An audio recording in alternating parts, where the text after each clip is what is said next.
everybody. Todd Dills here, back with this week's Overdrive Radio edition for August 11th, 2025, and another entry in our 2025 Trucker of the Year competition. You may have seen Matt Cole's feature a couple weeks back now about longtime independent Ron Kelsey out of Arizona, who's achieved something of an owner-operator holy grail, as it were, trucking for decades now in a 1981 Peterbilt 359 and hauling direct freight for customers that date back 3 decades for the owner.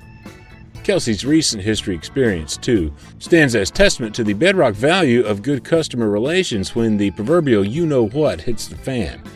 With freight recession top of mind for prognosticators and spot rates in the toilet over the last few years, Matt Cole asked Kelsey how he'd fared through tough times of these recent years, but this was how he responded. I really don't notice a change, just because if they have a load, I'm usually the first one to get it. Mm-hmm. Top of it. There's 3 of us that run from, coming back for steel, but I'm not as steady anymore, so I'm not number 1 anymore because I'm not as consistent as I used to be, which is acceptable. Yeah. But they have plenty of loads. So, as far as slowing down, it really, I haven't noticed it because I work when I want to work. So, yeah, I'm very fortunate. Trust me, I am very fortunate, and like right now I'm doing some locals for them, and I just drove 8 miles for a local and back, and the pay is great. So the other thing with both the companies I haul for, they pay within a week. I don't have to wait 30, 45, 60 days for my money.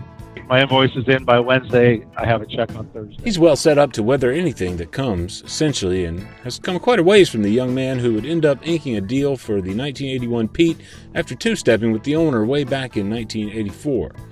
He's hauled with the Pete ever since, getting his authority 10 years later and building what the business remains to this day.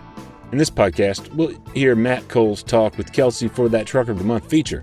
Find a link to it, too, in the show notes wherever you're listening. Likewise, a link to overdriveonline.com/toptrucker, where you can nominate your own or another deserving owner-operator business for the 2025 Trucker of the Year Award. A new Bostrom C is on the line from Bostrom and Commercial Vehicle Group. Likewise, a scale model recreation of the owner's tractor of choice. Get in the running via overdriveonline.com/toptrucker. On the other side of a break, we'll dive into owner-operator Ron Kelsey's story, in his own words, starting like many an owner-operator in a straight truck and vocational operations before a trial by fire over the road in the late 1970s. So keep tuned. High heat and low lubricity can break your diesel fuel down fast. Summer driving means crowded roads, more stress, dust, and a bigger risk of costly engine damage. Howe's Diesel Defender protects from the inside out, cleaning, lubricating, and fighting injector wear before it starts. And now, choose a size that fits your ride. 64-ounce, 32-ounce, and the all-new 15-ounce for diesel pickups and smaller tanks. Warm weather's here. Defend your diesel with Howe's. Available at retailers nationwide and on Amazon. Find more information about the full line of Howe's fuel treatments via HOWES, HowesProducts.com.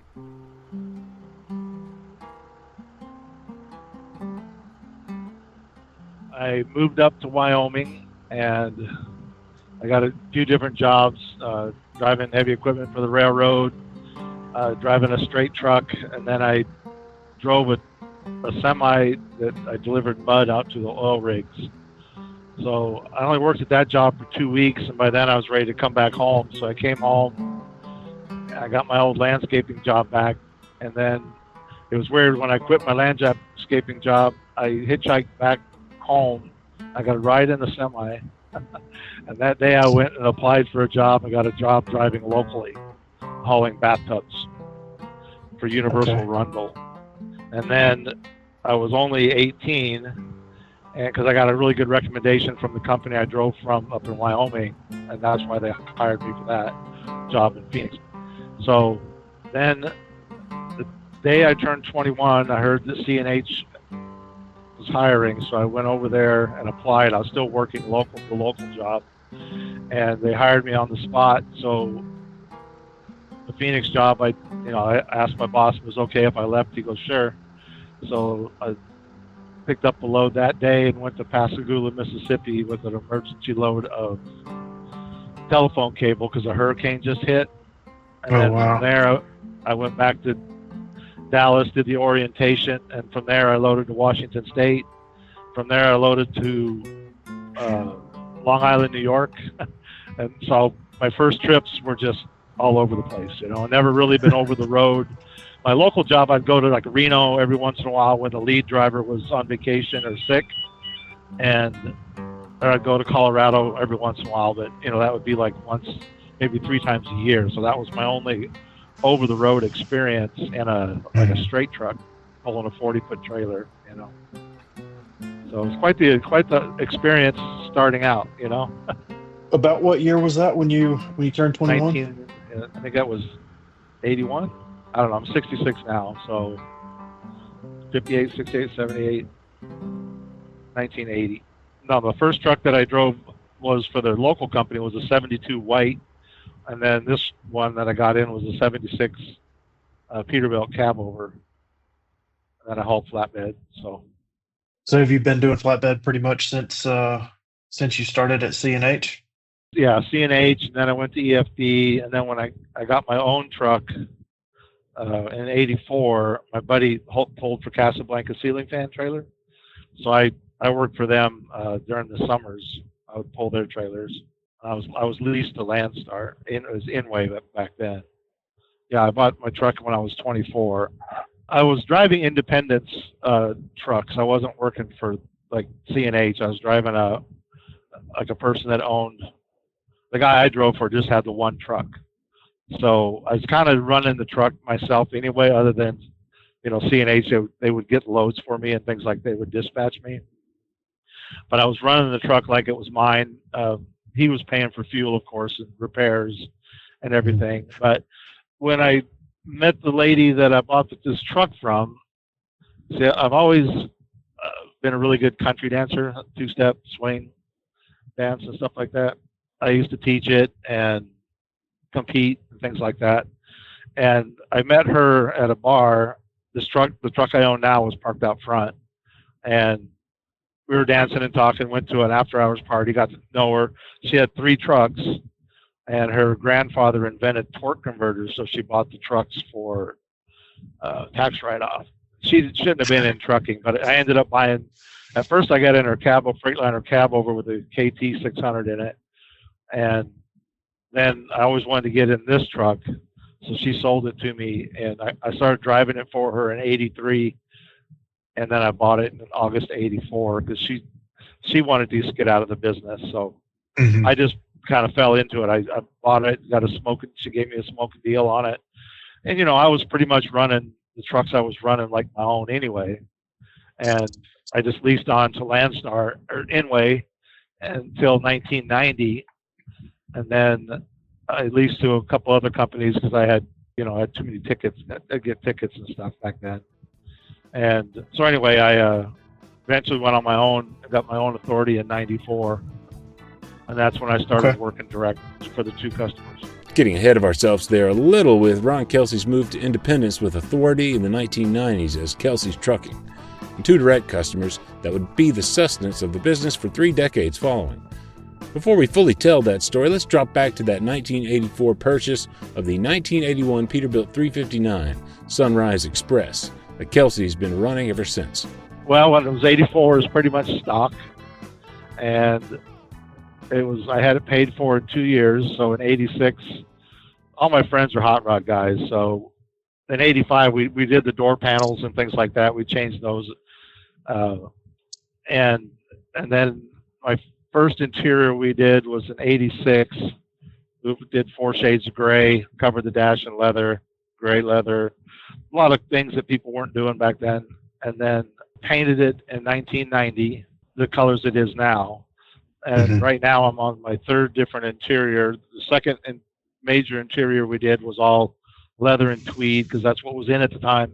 And then we redid this interior now here in 2006, I think we did it, where I'm at now. But as far as exterior, went straight stack, square bumper, drop visor. I stretched the truck to 301-inch wheelbase from 254 6 years ago. Put my first Caterpillar in, got rid of the Cummins in I think it was 94 was when I put my 3406E in it, put 1.5 million miles on that. And then I got a C15 built to a 6NZ. I've got 500,000 on it right now. So when I changed the transmissions I first came out of 5 and a 4 with 433s, and then I put 390s in it, and I went to a 6 and a 4, and then I put 336s in it, rears, and then now I have a 10-speed with a 4-speed and 336 rears, because when I put that C15 in it, the torque level was just way too high, and my 6-speed was going out anyway, so I just went ahead and replaced it. What's been the reason that you've stuck with the 2-stick instead of going to a 1-stick like we see today? I don't know if I could drive a single stick. No, I mean, I can. I've driven them before, but I don't know. It's just you get used to it. I like the different combinations of it. There's pros and cons to them. That it's a little bit heavier, and then you have, of course, you have extra drive line, but you don't have a carrier bearing. I do now since I stretched the truck, but I've just always liked it. I just always liked the 2-stick. It's just it's cool factor. People don't know what they are. And if someone stole my truck, they may not be able to drive it. So, there you go. This is the third trailer I've owned. It's a 2012 Right Nower. Spread out. I bought it new. Ron Kelsey's Pete 359 and Right Nower combo have cleaned up in Overdrive's Pride and Polish virtual truck show in recent years, that's sure. As Matt Cole noted in his feature last month, attended to the Trucker of the Month nod for Kelsey in our annual competition. Yet, it's not the only feather in this owner's cap. In what follows, Kelsey harks back to the mid-1990s time period when he had gotten his authority, and just how he came to haul flatbed freight for 2 linchpin direct customers he's been working with ever since. My girlfriend wanted me to come off the road, and that was in 94, so I did. And I kind of, getting out of Phoenix it's very hard thing to do. Phoenix is pretty much a dead area for freight, and especially flatbed freight. I mean, I've been fortunate all my life because living here, getting loads, but when I get home, I'm home for a week or two. Sometimes I used to be, when I went east to west, I'd build loads, stuff like that, So I'd be home for a while, which was nice, and then I would go out and be gone for a while. But anyway, she wanted me to come off the road, and I kind of found the company that I'm hauling my pipe for now. They were first, and then coming back out of LA, I started running Phoenix, LA, and coming back from LA to Phoenix, I had a few places that people I worked for, and I kept not wanting to go to the steel company just because they were bigger. It was a bigger outfit. But once I did, I locked in because it was steady. It was, and a lot of my buddies would chase the little bit higher paying freight, but in the long run, it's like the turtle and the hare. I'm back and forth. I do 3 1 week, 2 the next, 3-2, 3-2, 3-2, and at the end of the day, I was making more money than he was running less miles. Yeah. So, because he wasn't work all the time, and I was steady. And once there was 3 of us, 3 regular guys at that time, I was the third one. Sometimes I'd get skunked out, but I was at home, so I'd just take the day off, start over the next day. And then both of the senior guys have passed away. I am now the senior guy here, but they've grown so much, they load probably 25, 30 trucks a day sometimes here now, where it used to be 3 to 6 loads a day. And rates have fluctuated. A long time ago, in 94, I'd get 400 going over, 600 coming home. And now it's more almost tripled. And fuel surcharges, I still get the fuel surcharge. It's hard for any one truck owner operator to get in with a shipper, to run direct freight. But for you to be able to do that with 2 companies and be able to stay with them for so long, what do you feel like the key has been to the longevity of those relationships? Well, outbound to Phoenix, freight is rare. So they pay more than the average person out of here, actually quite a bit more. They always have. And they were a smaller company. They were bought out by a corporation, I want to say 18 years ago, but the key managers stayed on, and the key they kept all the shipping people and everything. So their theory is they like using owner-operators because the owner-operators, their company here is built on on-time delivery. If you call the load in at 3 o'clock in the afternoon, it'll be there the next day at 7 a.m. To where if you get a big company, they tried it for a while. They still use us, the regulars, but when they would bring a big company in like Swift or Rail, they would come in, load the trailers, take them to their yard, and they might sit in that yard for 2 days, and that's supposed to be on the job the next day. So that didn't work out for them. So they appreciate us just as much as we appreciate them. Yeah, the pipe company. Yeah. And as far as the steel goes, I left them one time for a year because I got a steady gig hauling out of the port. That paid $400 more per load. Then CARB came out and stuff like that. So this was before that when I left. But I mean, I came back to the steel place just because the guy that would load me, he's since retired, but we were friends. We had a relationship, a professional relationship and a personal relationship. Have him over for dinner and things like that. Because you see somebody every day, you tend to become friends. So yeah, that's kind of the way it works. Plus, with the steel company, they hire bigger carriers and their stuff would get damaged or wet or wouldn't be delivered on time. So with the independents that they would use, we would take care of their freight. That was a big part of it. They knew when they made a phone call to me that they didn't have to call me anymore, that load was there, it was done, it was going to be there on time. And that's the way most independents are. Independents have a different mindset because it's their company, their future. Everything depends on them. You have a different work ethic. Not saying that some drivers don't, but a lot of drivers that I know, they just go from load to load and just get there when they get there, type of thing. The trust was such for Kelsey's trucking in the mind of the steel supplier rep Ron Kelsey long worked with that he never required tarping of the loads Kelsey moved for him. It certainly was not the case for the larger fleets he worked with to move product, as Matt Cole told in the story that accompanied Ron Kelsey's July Trucker of the Month nod a couple weeks back. As noted, find a link to that story in the show notes that accompany this podcast for August 11th, 2025, and in the post that houses it at overdriveonline.com/overdrive-radio. The high trust quotient, if you will, extends from Kelsey to the customer too, with regard to rates paid for the freight. He's proactive with the shipper about communicating rising fuel costs and has seen plenty flat rate adjustments accordingly with the pipe maker who, unlike the steel supplier, doesn't separate out a fuel surcharge in their rates. Usually when fuel was higher, my pipe company, they just do a flat rate now. They don't do a surcharge. The steel company still has a surcharge, but they don't change it very often. It's got to fluctuate about 50 cents. Usually when it goes up or down, I call them and tell them, and I told them an app to go to for Flying J Pilot to get a ballpark figure of what fuel is. So they pull up the app, they adjust accordingly.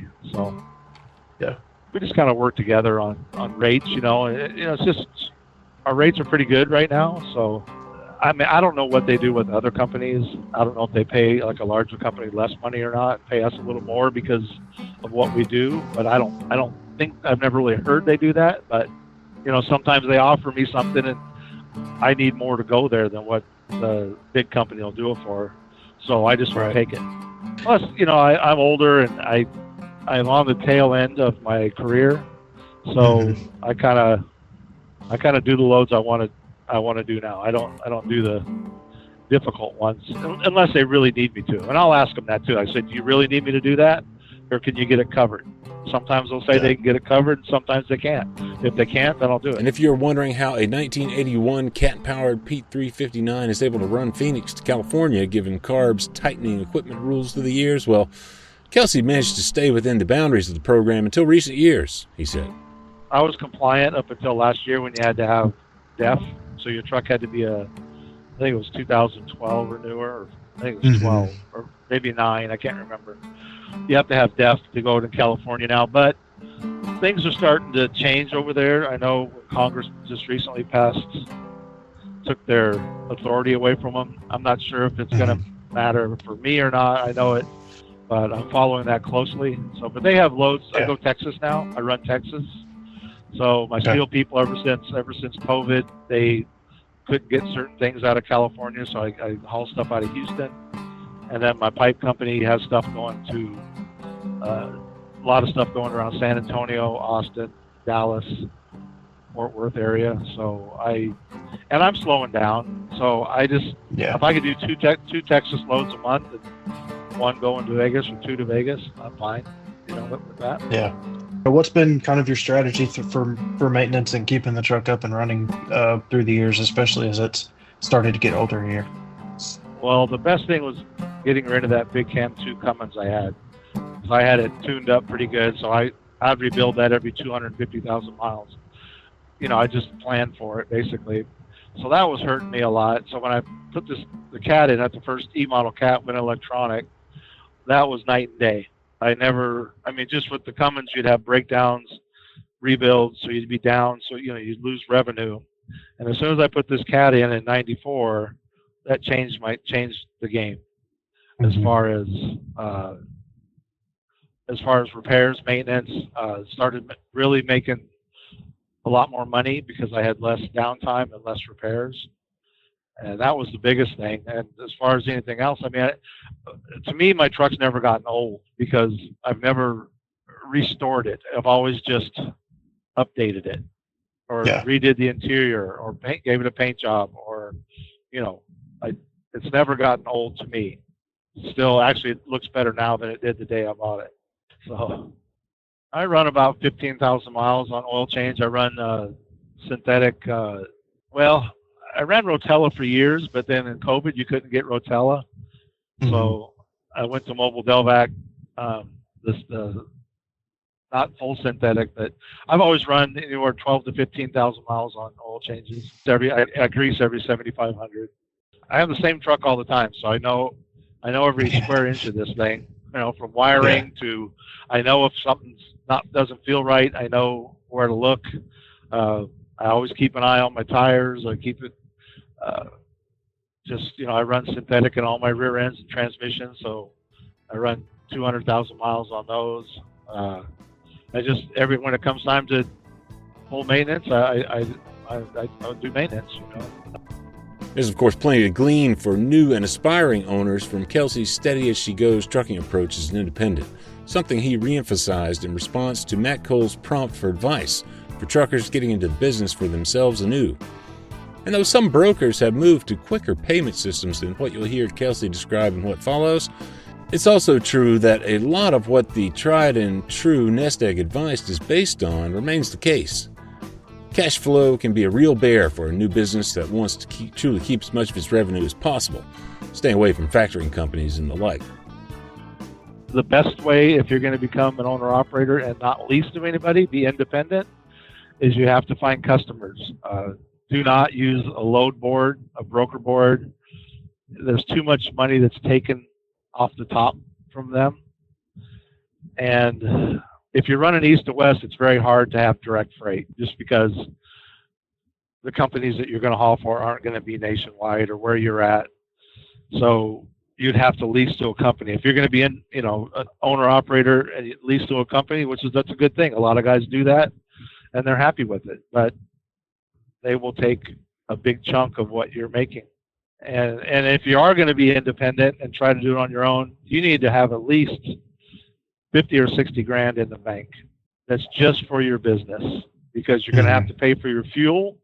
And if you're using brokers, you're going to be, they say 30-day pay, it's more like 45 to 60 days because by the time you pick up the load, deliver the load, mail the invoice and bill lading back to the broker, they mail it to the company, routine, company mails it to the broker mails it to you, you're 60 days out.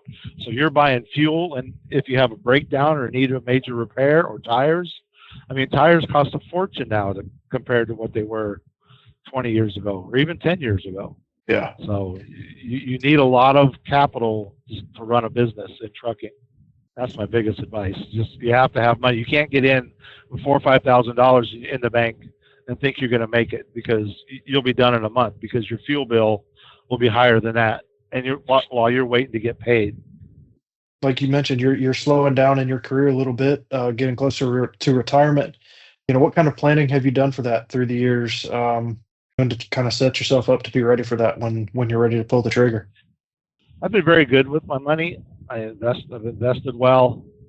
I've paid off houses. I'm debt free. And a lot of that comes with just being consistent. And you can make a lot of money in trucking. You really can.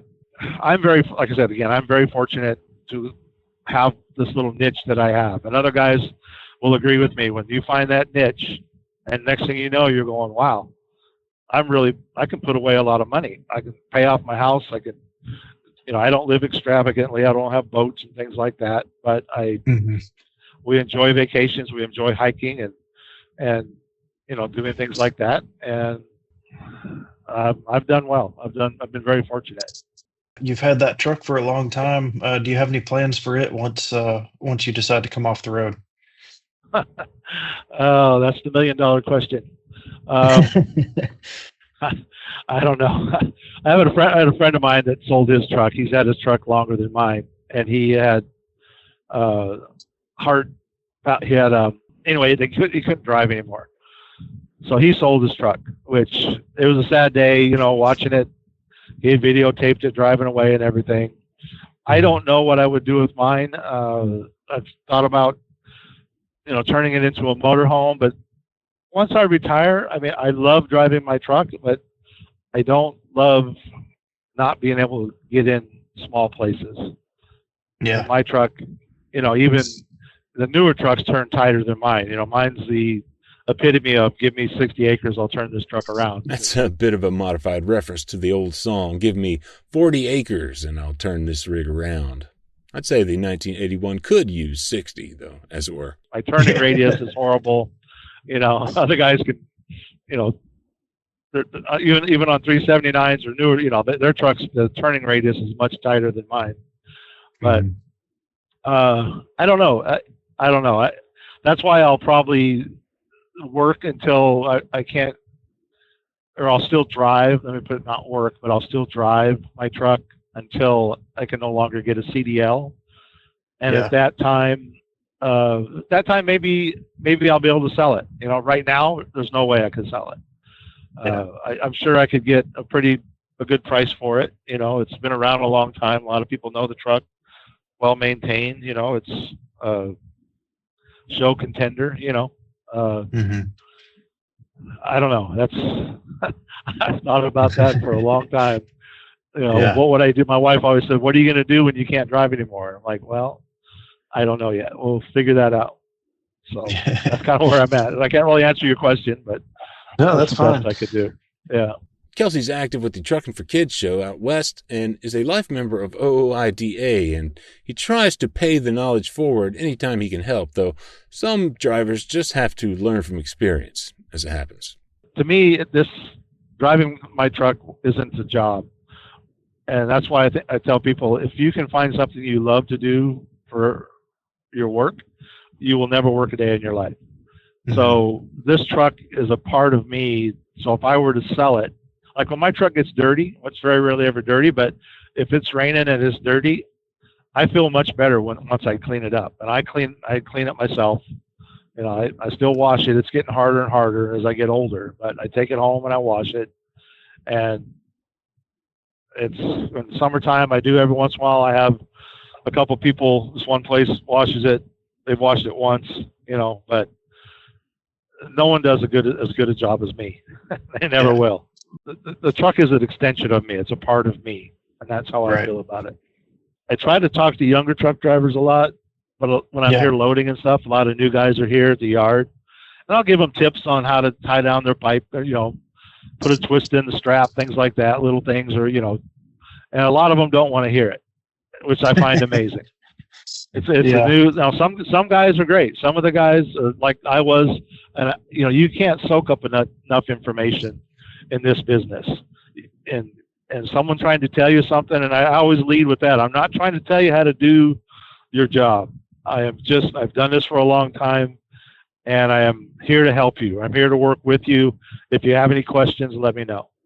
And some people ask questions and some people don't. It's like an example. One guy was at a job site in Texas with a load of pipe, and a brand new guy. It's his third trip, and we had the same load of pipe on, which the pipe we had is very dangerous to haul. It's very heavy. It moves around a lot on you.